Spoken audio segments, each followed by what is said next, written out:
Hey everybody, it's Josh, and I'm going to answer a question today. People have often asked me, did I hit up churches when I was a homeless man? I had 10 years of homeless experience living in and out of the streets, actually a little bit more than that. And people want to know if did I go to churches for help a lot of times? And if I didn't, why didn't I do it? And so on and so forth. And I'm going to answer these questions today as much as I can without making this video too long. And here's my answer. For the most part, I've avoided getting myself involved with churches. This is true of my homeless stint that lasted from 2004 to about 2015, and it's true of me even today. Now, in the early days of my homelessness, I hit churches up a lot. A lot of churches do different stuff for homeless and poor people. One church might give you a $20 gas card for your car so that you can put gas in your car. Another church might give you a gift card to Walmart so you can buy some groceries. Another church might just have like a food bank or something, or other churches have like homeless shelters. I mean, different churches have different things, but I learned after a while that getting involved with churches comes with a lot of headaches. And I have my own history with churches where I just don't like dealing with them, and that's a story I'll get into another day. But anyway, between 2004, 2005, and even into 2006,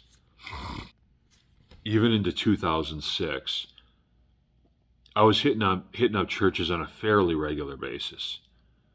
But I really started fading off by 2007, and a lot of that was because, again, just getting involved with churches comes with its own headaches.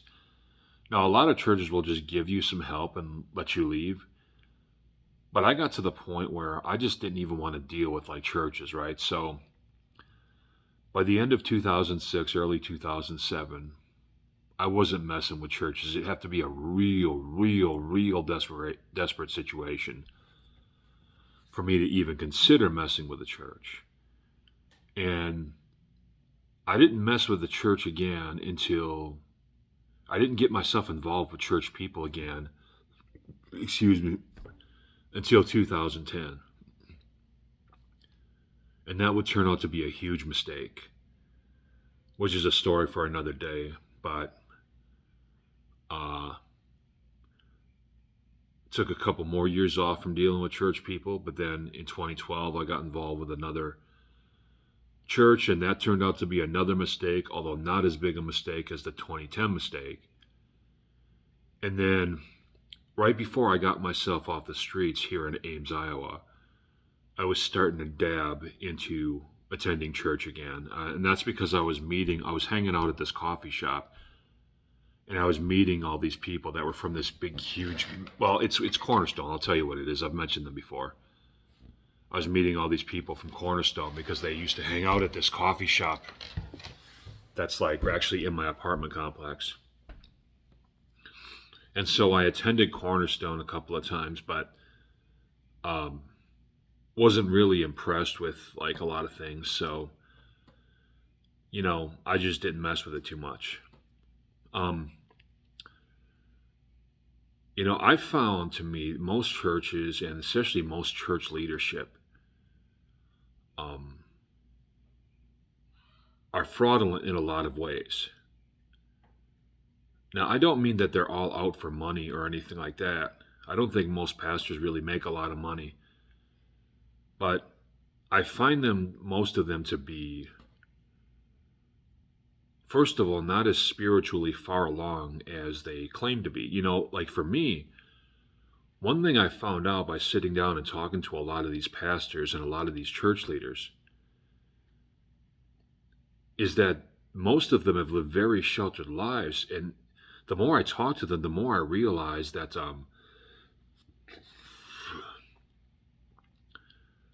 I resisted more sin in any given year back when I was hanging with gang members. Back when I was just an all out sinner, I still had enough self control to resist more sin in any given year than most of these pastors and church leaders have resisted in a lifetime. And I don't say that as a brag because I really didn't want that to be true. Still don't want that to be true. But it is. A lot of these pastors and church leaders have never really sinned that much, but that's because they just shelter themselves from everything. And they live incredibly square lives to the point where you can't even say their heart is with the Bible because, okay, so you've got a pastor who says he's never cheated on his wife. Well, guess what? This pastor has had this rule his whole life to never, ever be alone in a room with a woman ever. I mean, how can you really say you've done something and resisted temptation and that you're true to your wife and really you're just avoiding the hard parts of, having a relationship, right? To me, the real follower of Christ isn't the pastor who's been true to his life because that's the only woman that's ever shown interest in him. To me, the real follower of Christ is the guy who can get any woman he wants, but still, and he knows it, but still remains true to his wife. That's the real follower of Christ. The real follower of Christ isn't this docile Christian that has never been in a fight in his life because he's been sheltered and he's very weak and he couldn't fight his way out of a wet paper bag anyway. A real follower of Christ is somebody who knows he can do damage, who knows he can do violence, who's proven it, but chooses to avoid that for the honor of Jesus Christ. That's a real follower of Christ. A real follower of Christ isn't somebody who takes a vow of poverty because he just has no business skills and he could never make a lot of money anyway, so he just, works at his little auto shop or whatever. A real follower of Christ is somebody who knows he could make all the money in the world, fly high on the corporate ladder if he really wanted to. But he chooses to make less money than he really could because he chooses to live an honest life so that he honors Jesus. That's the real follower of Christ. 99% of these church leaders, 99.999% of them don't qualify. I was a better follower of Christ than most of these church leaders before I even started thinking about following Christ. And again, that's not a brag because I really didn't want this to be true. And it's true of 90% of, a good 85 to 90% of church congregations as well. You know what I'm saying? You get to know who people really are. You get past like the facades. And, I have no reason to believe that going to a church and becoming part of a church is going to give me anything spiritual that I don't already have. And in fact, I believe spiritually and even biblically, I am miles ahead of 90% of the people in the churches, not only in this town, but really anywhere in America. And it's sad because I would love to go to some place where I can get some, spiritual food or whatever, but most churches just don't have that for me. A lot of people who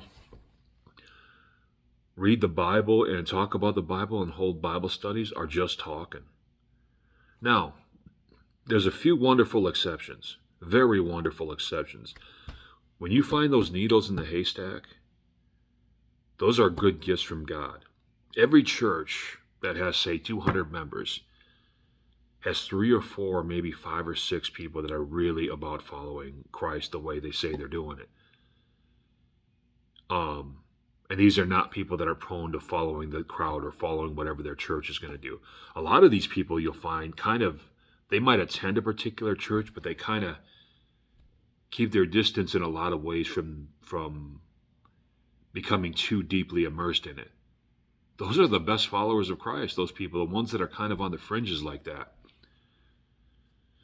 So, but to get back to my point, again, I don't want people to think that when I say I have better spirituality and I'm more biblical than most pastors and most church leaders, that's not a brag because I don't think I'm anything special in that regard.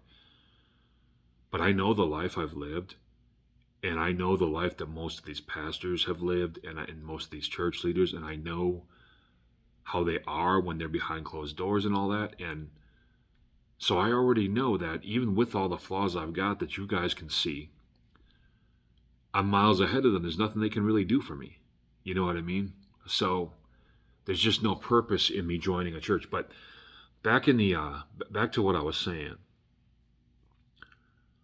What was I saying? Oh yeah, okay. So when I was homeless, I hit up churches a lot for the first few years, but for a lot of personal and just practical reasons, I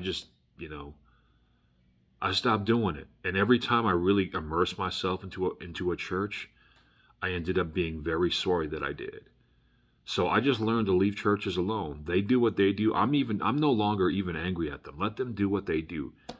Like Cornerstone or Harvest Time or whatever other churches are around here.